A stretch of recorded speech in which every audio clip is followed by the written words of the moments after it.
I've always been drawn to abandoned places. There's something about their desolation that fascinates me.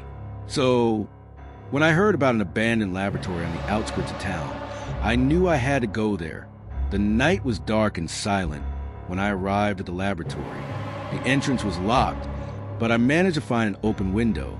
I entered and found myself in a dark and empty corridor. I began to explore the laboratory, looking for anything interesting. But soon I realized I wasn't alone. There was a strange noise, like someone was following me. I tried to ignore the noise and continued to explore.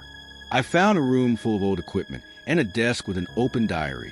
The diary belonged to a scientist who had worked in the laboratory. As I read the diary, I realized that the scientist had been working on a secret project. He had created a substance that could alter reality, but something had gone wrong and the scientist had disappeared. Suddenly, I heard a noise behind me. I turned around and saw a dark figure approaching. I tried to run, but my feet were stuck to the floor. The figure approached, and I saw that it was a scientist. He had been consumed by the substance he had created. His eyes were black as coal, and his skin was gray and dead.